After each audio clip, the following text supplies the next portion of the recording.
In 1995, I received a liver transplant. I was compelled to thank the anonymous organ donor family. I didn't know how to sing and I didn't know how to dance, but I knew how to walk.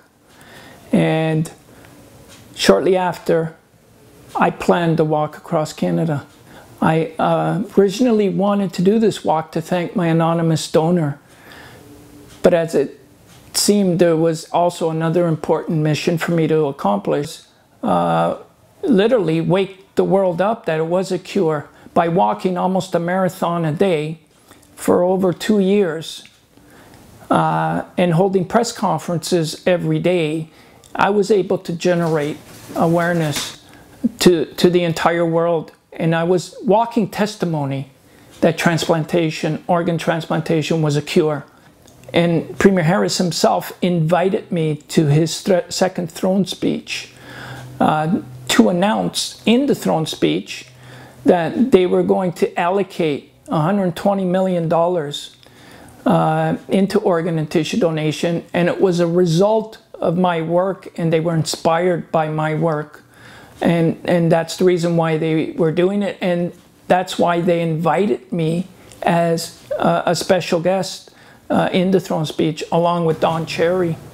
They also went on to add, as we did press conferences afterwards, that I would be probably the one that was going to manage the $120 million and reach the goal of doubling the rate of organ donations by 2005. We handed the Premier and his government a list of recommendations and a plan on how to get there.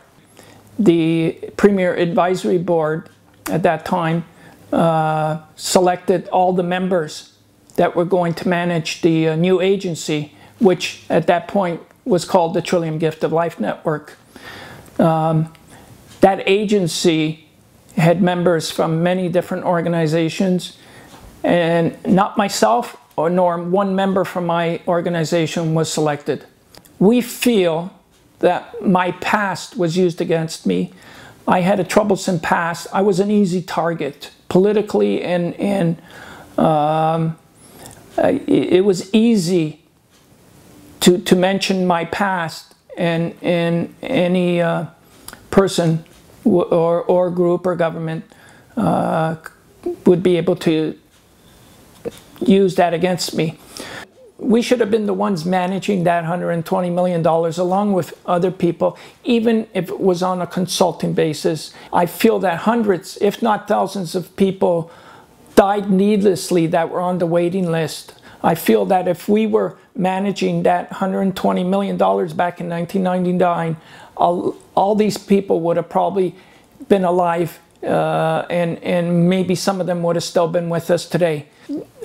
Give life to our charity, which is dying right now, and help us to implement the 6 shovel-ready projects that will definitely and finally